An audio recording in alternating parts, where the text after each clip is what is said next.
Abra sua Bíblia comigo em Lucas capítulo 5, 17. Nós vamos ler esse texto e depois vamos adentrar na nossa mensagem hoje. E toda a nossa mensagem será norteada por essa história que nós encontramos em Lucas capítulo 5, verso 17. Acompanhe comigo, diz assim: E aconteceu que, num daqueles dias, Jesus estava ensinando, estavam sentados ali fariseus e doutores da lei, que tinham vindo de todas as aldeias da Galileia e da Judeia e de Jerusalém, e o poder do Senhor estava ali para curar. Você pode repetir comigo bem alto: o poder do Senhor está aqui nessa noite para curar. E eis que uns homens transportavam numa cama um homem que estava paralítico, e procuravam fazê-lo entrar por diante dele. O homem está paralítico, parece que existe alguns outros ajudando, e não achando por onde o levar, por causa da multidão que estava ao redor da casa, subiram ao telhado. Você pode dizer comigo: subiram ao telhado, e por entre as telhas baixaram a cama até o meio, diante de Jesus. Verso 20: E vendo Jesus a fé deles, disse: Homem, perdoados são os seus pecados. E os escribas e fariseus começaram a razoar entre si, dizendo: Quem é este que diz blasfêmias contra Deus? Quem é este que pode perdoar pecados, senão Deus? Jesus, porém, conhecendo os pensamentos, respondeu e disse-lhes: Que razoais em vosso coração? Qual é mais fácil dizer: os teus pecados são perdoados, ou dizer: levanta-te e anda? Ora, para que saibais que o Filho do Homem tem poder na terra para perdoar pecados, disse ao paralítico: Eis que eu te digo, levanta-te, toma a tua cama e vai para a tua casa. Você pode dizer comigo bem alto: levanta-te, toma a sua cama e vai para a tua casa. E levantando-se, logo diante deles, e tomando a sua cama, que estava deitado, foi para a sua casa, glorificando a Deus. E todos ficaram maravilhados e glorificavam a Deus, e ficaram cheios de temor, dizendo: Hoje nós vimos milagres. Hoje nós vimos milagres. E o tema da minha mensagem nessa noite é: nem que seja pelo telhado. Nem que seja pelo telhado. Você poderia orar mais uma vez comigo antes de nós adentrarmos nisso? Querido Jesus, te agradecemos porque tu estás aqui hoje. Eu quero orar que os próximos instantes a palavra do Senhor venha a nós e nós possamos, Deus, ser cheios da tua presença. Deus, que a tua palavra possa cumprir aquilo que está destinado a cumprir em nossos corações, que nós possamos ser boa terra para receber ela hoje. Deus, eu oro para aquela palavra personalizada, que não transforma apenas a nossa mente, mas também o nosso coração. Obrigado, Deus, porque tu estás aqui, através do Espírito Santo, estás se movendo nesse lugar. Eu oro que o Senhor intensifique a tua presença nesse lugar, em nome de Jesus. Você pode dizer comigo amém? Amém. Amém. Vamos lá. Essa história que nós acabamos de ler, narrada em Lucas capítulo 5, é tão interessante, e ela é narrada. Essa situação acontece numa casa, numa cidade chamada Cafarnaum. Cafarnaum era uma aldeia de pescadores. Cafarnaum estava a noroeste de um mar chamado Mar da Galileia. Esse mar tinha 21 quilômetros de comprimento e 12 quilômetros de largura. Era um local muito importante de atividade comercial e de atividade pesqueira também. Quando nós estudamos relatos interessantes sobre essa cidade de Cafarnaum, nós vemos que o próprio Jesus, ele teve uma estação da vida dele, que ele morou nessa cidade chamada Cafarnaum. Também vemos que alguns discípulos, como Pedro, Tiago, João e também André, o menor, também morou na cidade de Cafarnaum. Mas existe um acontecimento muito incrível acontecendo aqui. Jesus está numa casa e grande multidão se aproxima. A propósito, gente, quem gostaria muito de ver uma pregação ao vivo e a cores de Jesus? As pessoas começam a encher aquela casa, não cabe mais gente, ninguém mais consegue entrar. E o evangelho, segundo o relato de Marcos, nós lemos de Lucas, mas segundo o relato de Marcos, diz que era difícil até mesmo se aproximar daquela casa. Hashtag tá saindo gente pela janela. Eu acredito que se fosse nos dias de hoje, talvez colocaria um telão lá fora da casa, ou faria uma live para o pessoal conseguir assistir o que Jesus estava falando. Agora eu quero sugerir nessa noite, que nós podíamos encontrar nessa casa 4 tipos de pessoas, que estavam ali acompanhando Jesus. Quando nós lemos esse texto, nós conseguimos encontrar 4 tipos de pessoas, e eu acredito que a igreja, nos dias de hoje, não é diferente dessa casa e dessa multidão de pessoas que estavam ali. 4 tipos de pessoas, em qual você se identifica hoje? O primeiro tipo de pessoas que eu acredito que estavam naquela casa, eram pessoas que realmente tinham uma verdadeira fome por ouvir e conhecer a Jesus.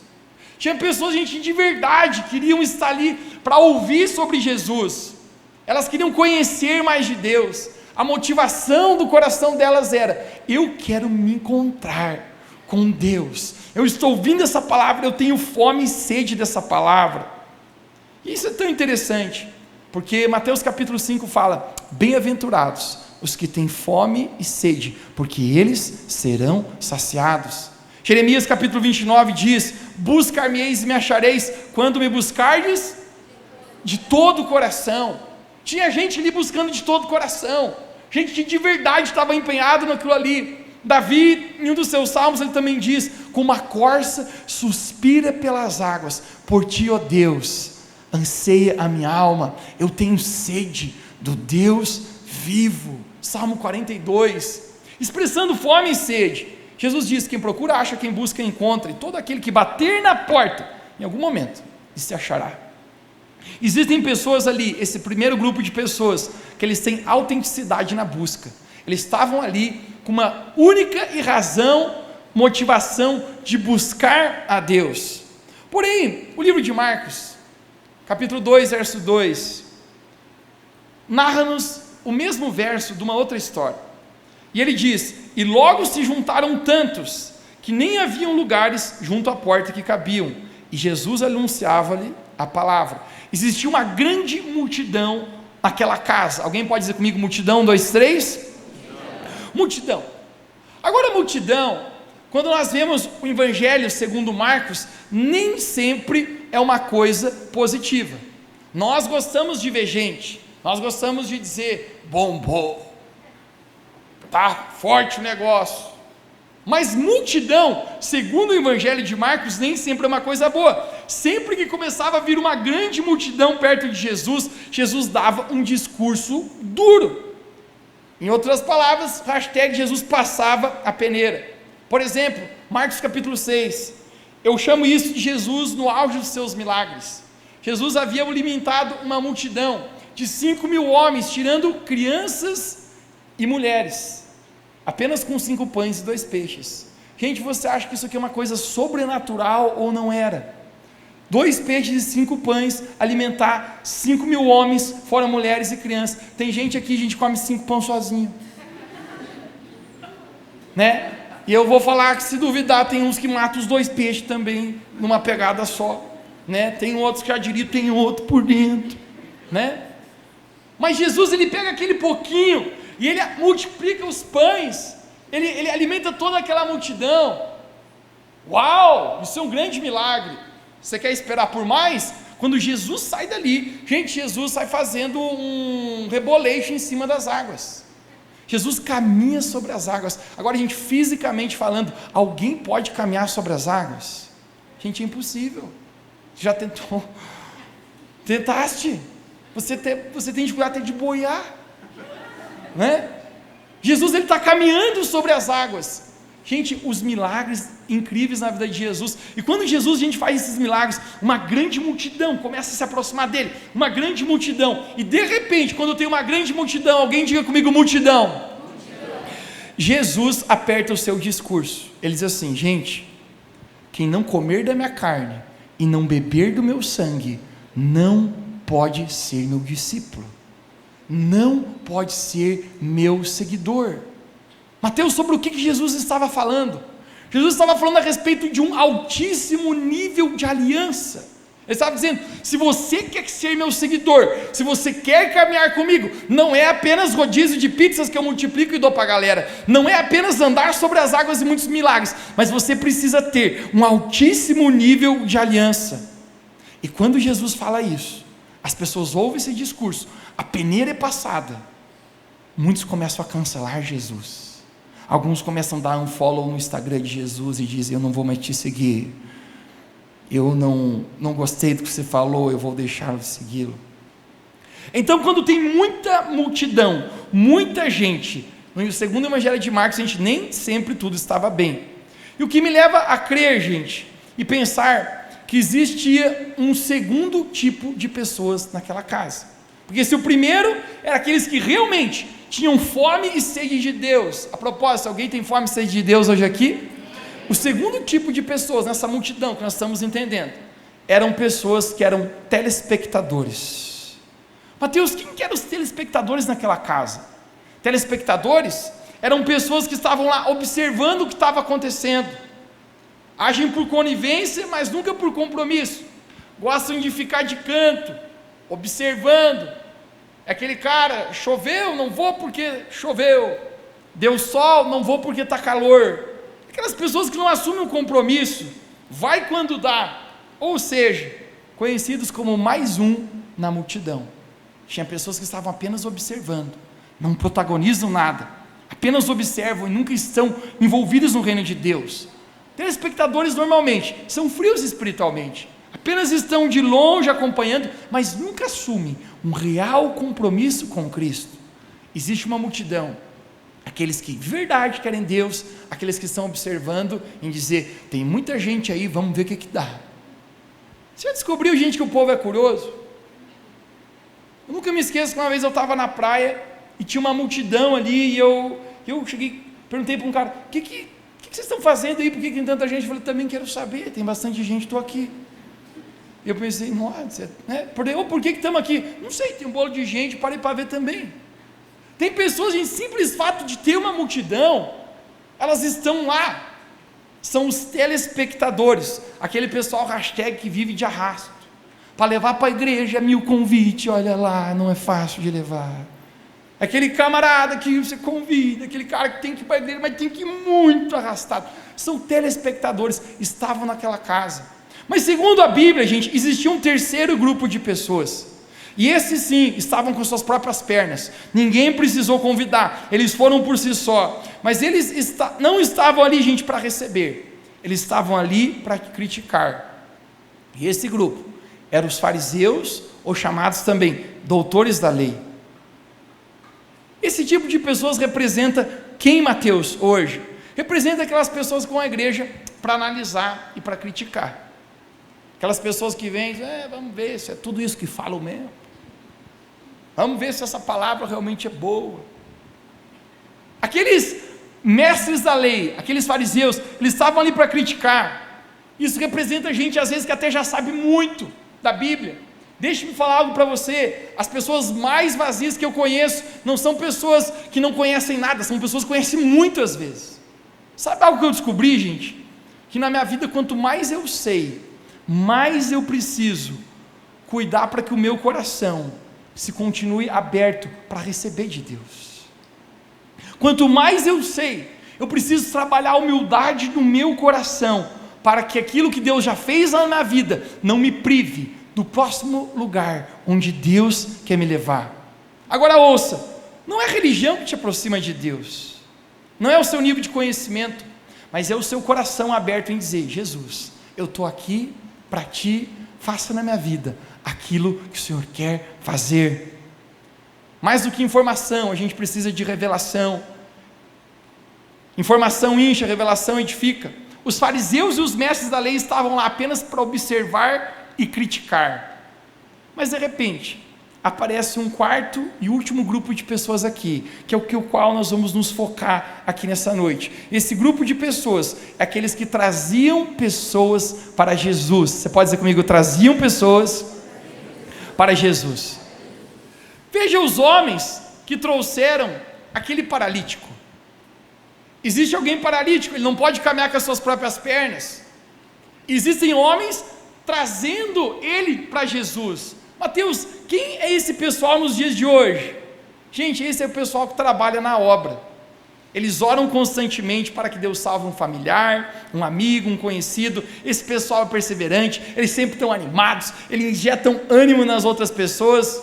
gente que não pensa apenas em si, mas gente que deseja ser usado por Deus, gente que deseja alcançar outras vidas para Cristo, gente que em todo lugar vê uma oportunidade para mudar a vida de uma pessoa com o amor de Deus. E tem gente que a alegria da vida, gente, é a oportunidade de ver outros se encontrando com Deus.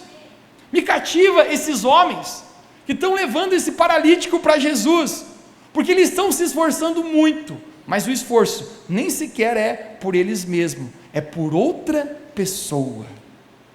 Mateus quantos eram? Não sei, talvez 4. Talvez pegou cada um numa parte da cama e bora lá, vamos levar o cara. Eles estão se esforçando, isso me cativa. Por isso que eu honro cada líder na igreja, eu honro cada pastor nesse mundo, cada pastor que seja de uma igreja pequenininha, eu honro cada líder de GPS, por armar pessoas, se dedicar por pessoas. A propósito, Revu Church, vamos dar uma salva de palmas para os líderes de GPS hoje.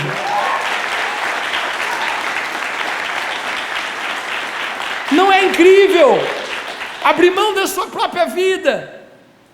Todo mundo vive uma vida agitada e urgente, e parece que o tempo cada vez é menor, sim ou não? Mas tem pessoas que dizem: eu não vou focar um pouquinho na minha vida, porque eu quero focar na vida de outras pessoas. Eu honro pessoas desse jeito.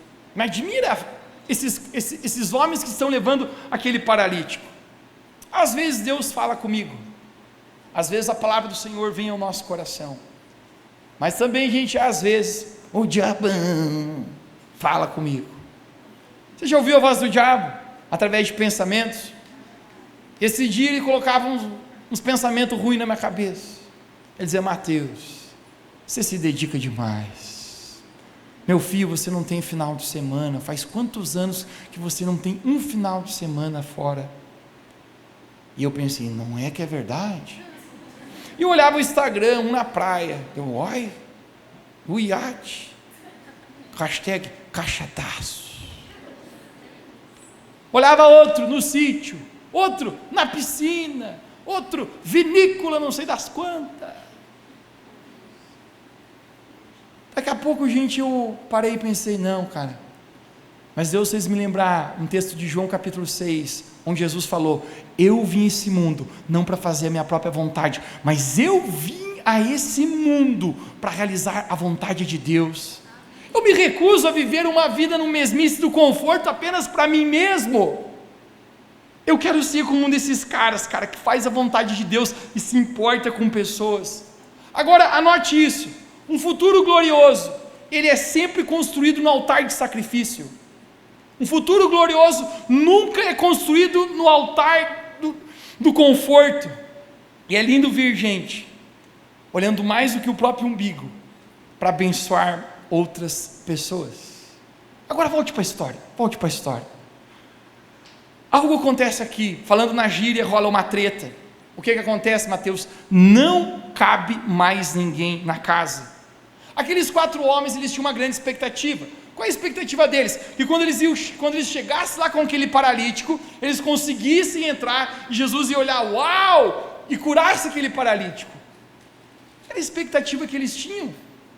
Você consegue imaginar, gente, se eles tivessem que caminhar 2 ou 3 quilômetros, já era um perrengue enorme, sim ou não? Você imagina um cara em cima de uma cama, 4 pegando, passando ali no calçadão. Eu imagino se fosse aqui na esquerda: louco, o que está fazendo aí? E eu gritar, aquele estilo lajanês. Aqueles caras estão caminhando, a gente não sabe por quanto tempo, mas quando eles chegam naquela casa, e eles veem aquela multidão, e eles não conseguem entrar, nesse momento, eles batem um choque de expectativa. Alguém aqui já foi num restaurante, que você estava muito animado para comer naquele lugar, e chegou lá e estava cheio, você não conseguiu entrar? Estava recentemente na cidade de Florianópolis, e decidi, na minha cabeça, já no início da tarde, pensando hoje à noite, eu vou ao Outback, e vou comer uma costela, naquele lugar. Quando eu cheguei lá, eu falei: pode pôr meu nome? Tinha uma recepcionista. Eu falei: ela tem uma pequena fila de espera. Eu: não tem problema, eu dou uma circulada aqui no shopping. E eu falei, quanto tempo? Ela falou, 4 horas. Eu, louco? Falei, tira agora meu nome dessa praga aí, não vou esperar não. 4 horas! O choque de expectativa desses homens que chegam lá, gente, é grande. Está cheio e não cabe mais ninguém. Agora, se eles seguem a lógica, o que eles fazem, gente? Eles iriam se virar e ir embora. E eu bater nas costas do cara e dizer, meu filho, hoje não era o teu dia.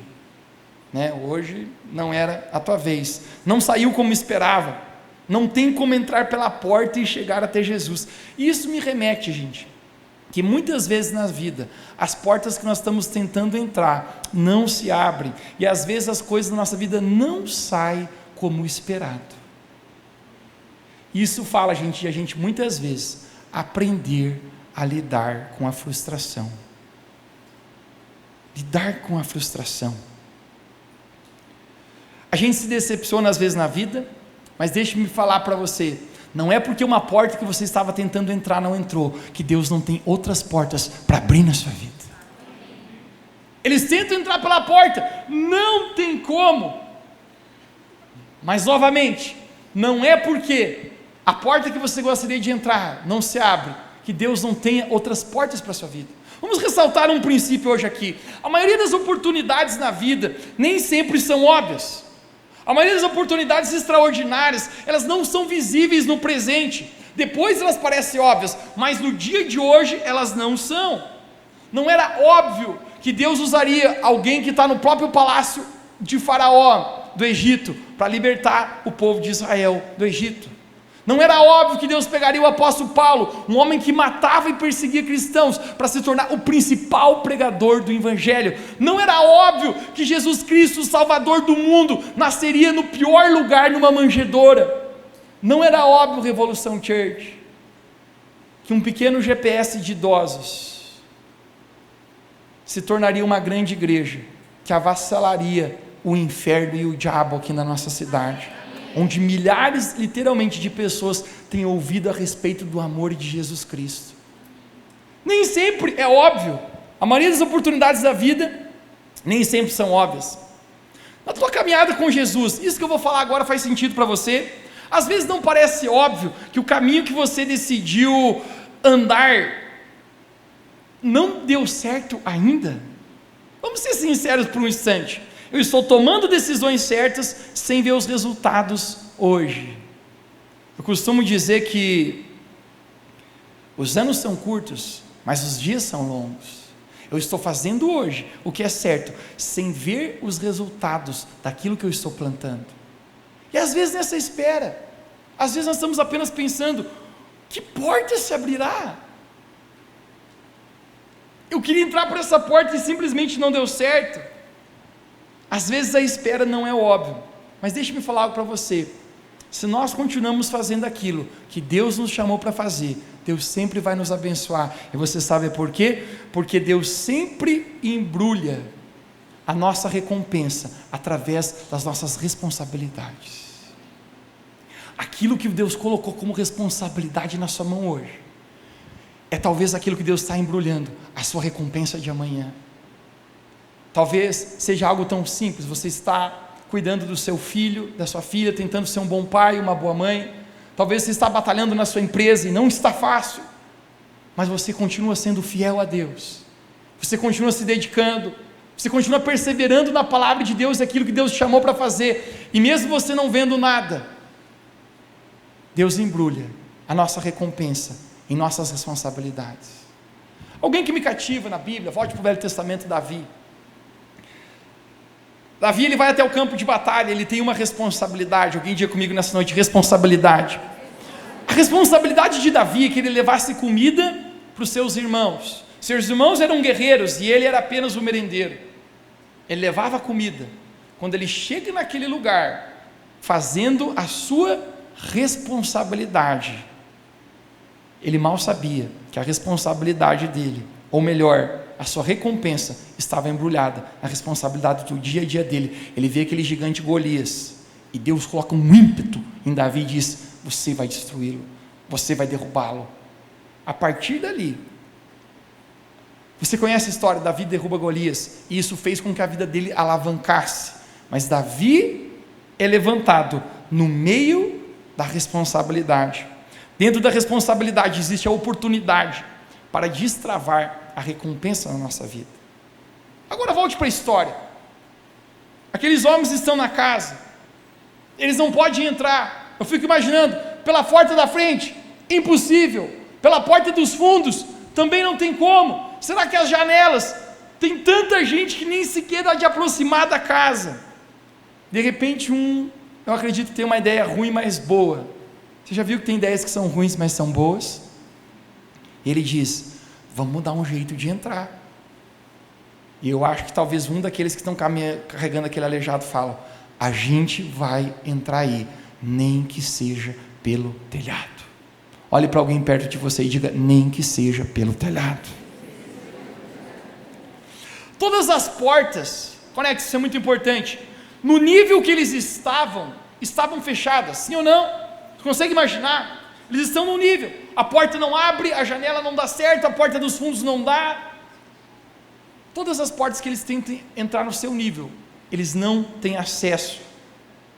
Mas muitas portas da nossa vida, se a gente quer entrar, a gente precisa subir o nível. Então nesse momento eles dizem, não tem nenhuma porta no nível que a gente está que pode ser acessada, mas e se a gente subir o nível, a gente pode acessar. Deixa eu me falar algo para você. Talvez você está tentando entrar por portas na sua vida que você não consegue entrar. Jesus hoje está chamando você para subir o nível. Jesus está chamando você para hoje para aumentar a sua intimidade com Deus. Jesus está chamando você a de verdade confiar em Deus. Jesus está chamando você a confiar na palavra de Deus e fazer do jeito de Deus. Jesus está chamando você a subir o seu nível. Alguém diga comigo, eu estou subindo o meu nível. Agora vai acontecer algo interessante aqui nesse lugar. Esses homens vão ter que fazer muito esforço para que isso aconteça. Eles vão ter que abrir o telhado. Nós acabamos de ler em Lucas capítulo 5 que eles tiram as telhas, e isso arremete a algo muito interessante. O telhado vai ter que ser quebrado, gente. Existia uma regra nos dias de hoje, eu não sei se já valia naquela época, mas quebrou, pagou. Esses caras estão pensando, rapaz, nós quebrar o telhado vai dar prejuízo para nós. Sabe Deus quando vai custar essas telhas, depois tem a lá, aí tem o forro. Segunda coisa, gente, eles vão ter que descer, não é uma tarefa simples, eles vão ter que descer um paralítico do teto para baixo. Pense comigo, o cara já está com as pernas quebradas, gente, se derruba, quebra o pescoço, morre de vez, entende?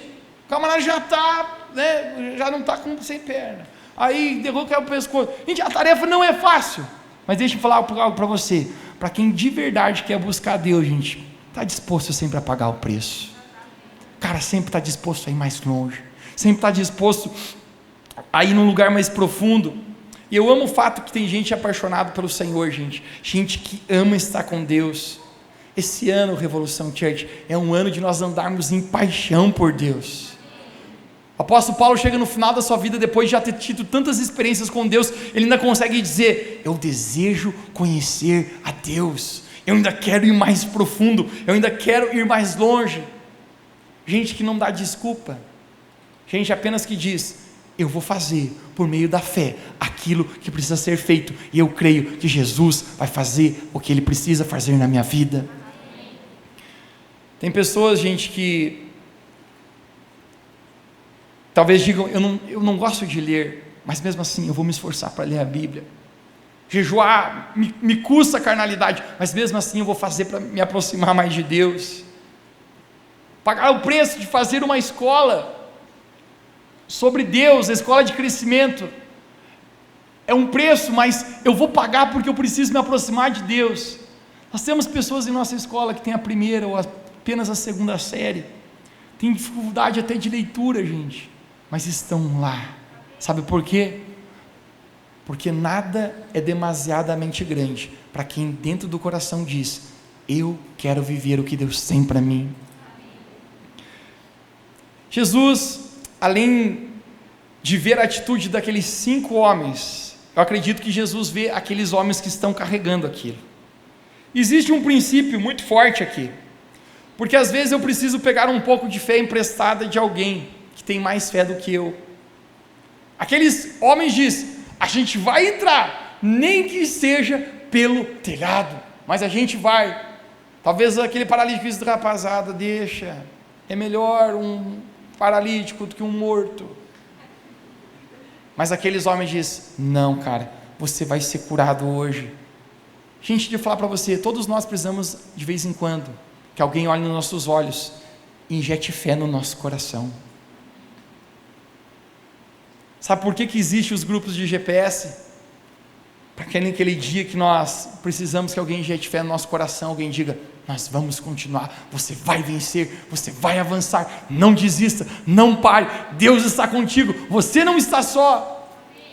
Todos nós precisamos de alguém que nos injete fé. Diga para alguém perto de você: me ajuda aí com a sua fé. Às vezes, quando eu não estou acreditando, eu preciso que alguém olhe nos meus olhos e acredite por mim. Hashtag fica a dica: tem amigos que te aproximam de Deus. Aquele paralítico, ele tem amigos que o aproximam de Deus. Quem são as pessoas que você anda? As companhias são importantes. Por que as companhias são importantes? Porque se aquele homem paralítico tivesse com as companhias erradas, ele não seria levado ao lugar certo, onde o milagre aconteceria na vida dele. Eu recordo quando eu comecei meu primeiro grupo de GPS, eu dirigia o meu famoso carro daquela época, Monzão Tubarão. Esse tempo atrás um rapaz se aproximou de mim, e ele caminha há muito tempo. Ele falou: pô, Mateus, eu estava lembrando umas histórias essa semana. E eu: qual? Tem tantas? Ele falou: você lembra quando você enchia aquele teu carro de rapazada para levar a gente para o GPS? Eu falei: lembro, cara. Um carro normalmente cabe 5, a gente botava até 9, e a gente no porta-mala, quebrava as leis totais de trânsito, mas cara, a gente tinha que levar todo mundo para buscar Deus. Tem pessoas, cara, que a alegria é levar outras pessoas para perto de Jesus. Esses 4 homens, cara, eles estão levando alguém para perto de Jesus, e isso é tão incrível, porque quando Jesus olha para eles, Jesus, ele vê algo muito grande, Jesus vê a fé deles, e naquele momento, pessoal, é incrível, porque num exato momento, Jesus, ele para a sua palavra, ele vê o telhado se abrindo, Jesus diz: gente, time to break, momento para dar um break na palavra aqui. A fé daqueles homens atraiu a atenção de Jesus, o esforço daqueles homens por estar na presença de Jesus. No verso 20, Jesus olha para aquele paralítico descendo, e ele fala: homem, os teus pecados te são perdoados. Agora calma aí, conecte-se comigo. Mateus, existe algo estranho acontecendo aqui. Os teus pecados são perdoados. Calma aí, Jesus, a frase está errada.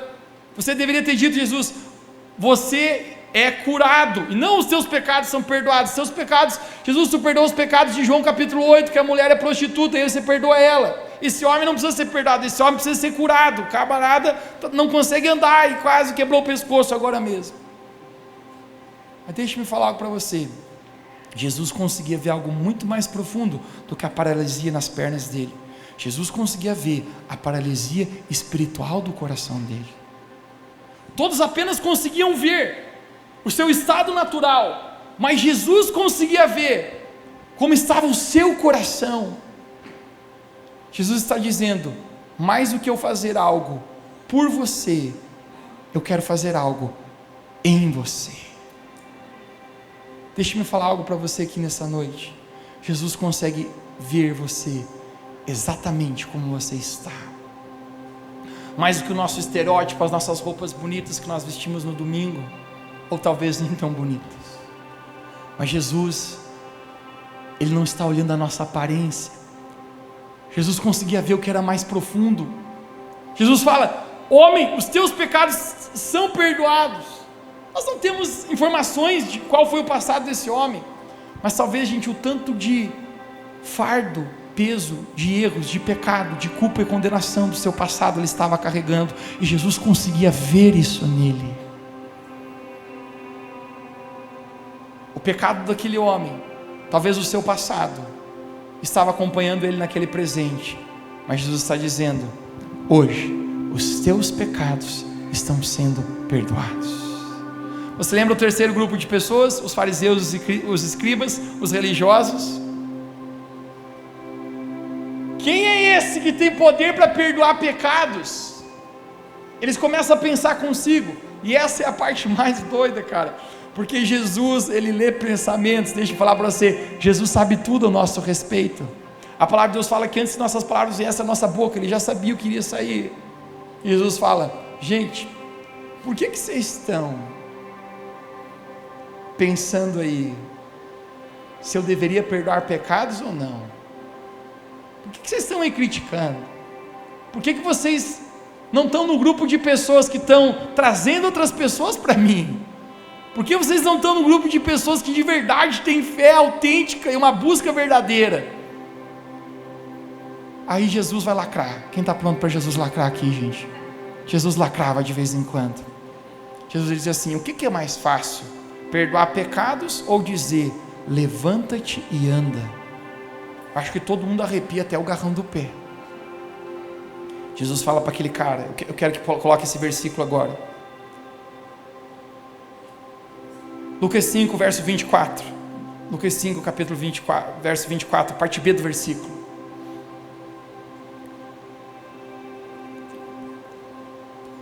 Paralítico. Talvez não seja o 24, pule para o próximo. Aqui, 25. Levanta-te, toma a tua e vai para a tua casa. Conecte-se comigo, tem outra coisa acontecendo aqui. Eu acho que o único lugar, gente, que esse cara não gostaria mais de ficar, esse paralítico, era na cama. Porque a vida inteira dele, a dor dele, a insignificância, o problema que ele enfrentava, era justamente não poder andar, era viver preso a uma cama. Mas Jesus fala para ele: sabe o que agora? Levanta-te, ou seja, você está sendo curado, toma a tua cama e vai para a tua casa. Mateus, por que Jesus pede para esse camarada carregar a cama dele? Porque Jesus está dizendo assim: cara, eu estou te curando, mas essa cama você não vai deixar aqui, você vai levar, porque isso passa a ser o teu testemunho perante outras pessoas. Muitas pessoas provavelmente olhavam aquele homem com a cama e diziam: o que você faz com essa cama, louco velho? E ele dizia: cara, eu não posso largar ela. Por que não? Você não é mais paralítico. Mas esse é o testemunho do que Jesus fez na minha vida. Isso aqui é a área que Jesus me encontrou, que eu estava paralisado, que eu estava preso. Mas quando eu tive um encontro com Jesus, Ele viu muito mais do que a paralisia natural das minhas pernas. Ele viu a paralisia do meu espírito, os meus pecados, e Ele me perdoou naquele dia, e Ele me curou. Revolução Church, eu quero declarar para você nessa noite: esse Jesus está aqui hoje para lhe perdoar os seus pecados, para trazer um novo futuro para você, para curar a sua vida. Aquele homem nunca mais foi a mesma pessoa. Mas sabe por quê, cara? Porque teve gente suficientemente que amava mais, não a si próprio, mas a outros, para dizer: vamos pagar o preço para levar ele, vamos pegar ele, cara, vai dar um perrengue, mas vamos levar ele para Jesus. Que tipo de pessoas, Revolução Church, nós queremos ser? Que não mede esforços para chegar até Jesus, que não mede esforços para estar à presença de Deus, que mesmo quando encontra frustração, e deixe-me falar para você, todos nós encontramos frustração às vezes, mas mesmo quando a frustração bate, quando a porta não se abre, diz: não, a gente vai saber lidar com isso, e a gente vai continuar na fé que nós temos em Cristo Jesus. Precisa subir o nível? Vamos subir. Mateus, é uma loucura, tem que quebrar o telhado. Não faz mal. Deus escolheu as coisas loucas desse mundo para confundir as sábias. Eu sempre costumo dizer que tudo que Deus faz na nossa vida muitas vezes não tem sentido e nexo comum. As loucuras de Deus. Revolução Church, que esse ano nós possamos viver as loucuras que Deus tem para a nossa vida. Eu quero falar para você, se você se encontra hoje lidando com decepção na sua vida, não é porque portas que você está tentando entrar não têm se aberto, que Deus não tem outras portas para você. Apenas continue fazendo aquilo que Deus te chamou para fazer. No dia a dia, Deus embrulha a nossa recompensa em responsabilidades. Dê o seu melhor, sirva a Deus, faça o que Deus lhe pediu, entregue seu coração, e você verá o milagre de Deus acontecer na sua vida.